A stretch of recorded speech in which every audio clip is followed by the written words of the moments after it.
नमस्कारम, मैं हूँ योगी नित्य। आर्थराइटिस एक ऐसा रोग है कि जिसको भी ये जकड़ लेता है धीरे धीरे ज़िंदगी नरक कर देता है। इसीलिए मैंने सोचा कि आज आपको इसके विषय पर मैं आयुर्वेदिक उपचार बताऊं। हालांकि आने वाले समय में मैं इसके लिए योग का अभ्यास क्रम भी आपको बताऊंगा, आहार के विषय में भी गाइड करूंगा, लेकिन आज मैं आपको इसके विषय पर आयुर्वेदिक उपचार बताऊंगा कि मैं आयुर्वेदिक उपचार कैसे करता हूँ। आर्थराइटिस में मेरे पास जो लोग आते हैं उनको मैं कैसे ये बताता हूँ। हालांकि इसमें कई तरह के उपचार हैं, गोलियाँ हैं, भस्में हैं, आप सिरप पी सकते हैं, लेकिन मैं नेचुरल जड़ी बूटियों पर ज़्यादा बिलीव करता हूँ क्योंकि उनका रिज़ल्ट कहीं ज़्यादा है। बहुत जल्दी आप आराम पा सकते हैं उससे। 40 दिन में तो कितनी समस्या ठीक हो जाती है और 2-3 महीने में लगभग आप पाएंगे कि आपको आराम आ गया। और अगर 6 महीना मेरे कहने अनुसार आपने जड़ी बूटियाँ लगातार ले ली, आपकी चाहे 25 साल पुरानी आर्थराइटिस हो, गठिया हो, जोड़ सूज गए हों, चाहे इतनी कमज़ोर कई बार हड्डियाँ हो जाती हैं कि ज़रा सा जोर से खींच दो तो हड्डी क्रैक हो जाती है, हड्डी टूट जाती है। ज़रा सा छींक मारते हैं तो छाती के रिब्स की हड्डियों को नुकसान होने लग जाता है। इतने ज़्यादा कमज़ोर लोग भी मैंने देखे हैं ठीक होते हुए। बस थोड़ा सा विश्वास रखना होता है और डरना नहीं होता है। कई लोग डर जाते हैं, कोई गर्म दवाई ना दे देना, मुझे ठंडी दवाई ना दे देना। देखो एक बात है, जो ये नुस्खा मैं आज आपको बताऊंगा, इसमें आधी जड़ी बूटियाँ गर्म हैं, आधी ठंडी हैं। इसका मतलब ये गर्म तासीर वालों के लिए भी ठीक हो गया और ठंडी तासीर वालों के लिए भी अच्छा है। इसलिए आपको ये विश्वास से करना है और लगातार लेते रहना है इसको। आपको पहले ही हफ्ते में कुछ इम्प्रूवमेंट नज़र आएगा और करते करते आपको मिनिमम 3 महीना ये लेना है। 3 महीना ले करके फिर आप 10-15 दिन रुकना चाहें, रेस्ट करना चाहें कर सकते हैं, और अगर ना भी करें तो 6 महीना लगातार इसको करना है। आइए समझ लेते हैं क्या करना चाहिए आपको। इसके लिए आपको लगभग 6-7 चीज़ें चाहिए होती हैं। 6-7 चीज़ों में ये हो जाएगा। सबसे पहले मैं आपको बता दूं कि इस जो प्रयोग मैं बताने जा रहा हूँ, इसको 3 टुकड़ों में मैंने बांटा है। 3 टुकड़ों में यानी 3 तरह की डोज बनानी है। और समझ लेते हैं कैसे। सबसे पहले सुबह उठकर आप पानी पीजिए, फ्रेश हो जाइए। उसके बाद सबसे पहले आपने पहली खुराक लेनी है। पहली खुराक में क्या लेना है, आपको 4 चम्मच गिलोय का रस लेना है। गिलोय अमृता, जिसको आप टिनोस्पोरा कॉर्डिफोलिया भी कह देते हैं साइंटिफिक भाषा में। इसका जूस ले लेना है, इसकी डंडी का जूस बाज़ार में बना बनाया मिल जाएगा। अगर ताज़ा लेना चाहो तो डंडी लेकर के खुद ही आप उसका डंडी को कूट करके उसका जूस निकाल सकते हैं। डंडी का जूस आप 4 चम्मच लेंगे और उसमें 1 चम्मच का 8वां हिस्सा यानी 1/4 नहीं, 1/4 का भी आधा, 1/8 आपको इसमें सूंठ का पाउडर डालना है। सूंठ यानी अदरक को सुखा करके उसका जो पाउडर होता है उसको सूंठ बोलते हैं, ड्राई जिंजर। उसका पाउडर आपको उसमें मिक्स कर देना है। 2-4 घूंट पानी मिक्स करके ताज़ा उसको आप मिक्स करके पी जाइए।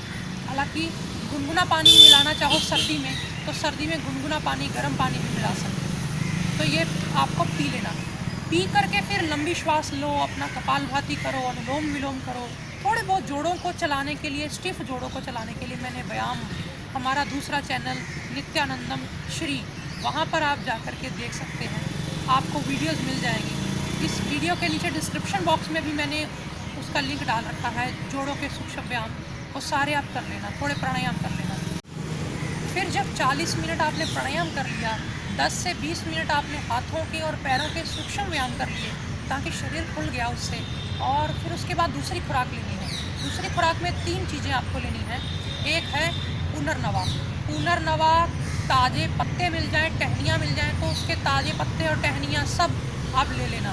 और कितनी मात्रा में ले लेना, 10-15 पत्तियाँ उसकी आप ले लेना। दूसरी चीज़ मैंने जो बताई है वो है निर्गुंडी। निर्गुंडी के भी आप 5-6 पत्ते 8 पत्ते तक ले सकते हैं, 6 से 8 पत्ते आप ले सकते हैं ताज़े मिल जाए तो।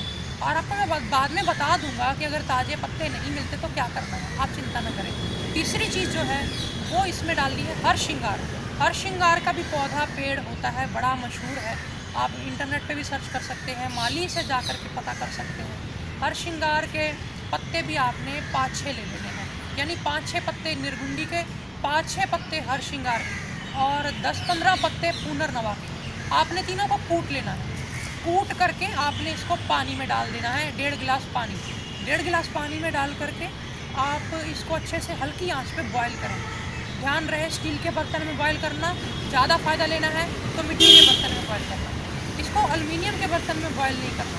तो बॉईल करना है हल्की आँच पे, ज़्यादा धुआं भी ना उड़े, क्योंकि जितनी भाप उड़ेगी फिर उतना इसका असर कम हो जाएगा।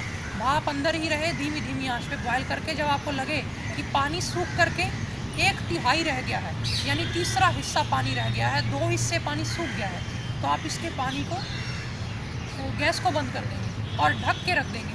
जब ये रह जाए गरम, थोड़ा आधा गरम रह जाए, पीने लायक गरम रह जाए, तो आप इसको छान करके इसका जो रस है, पानी है, उसको सिप सिप करके पी लें आराम से। और इसको आपने सुबह पीना है और फिर शाम को भी ऐसे दोनों ही दवाइयाँ फिर लेनी है। योग करने से पहले गिलोय ले लेनी है, उसी तरह सूंठ मिला करके, और फिर योग करने के बाद ये ले लेनी है। तो आपको इस दवाई के भी बाद में सुबह के वक्त 40 मिनट बाद आपको 1 कटोरी छोटी सी दही की लेनी है, ताज़ी दही।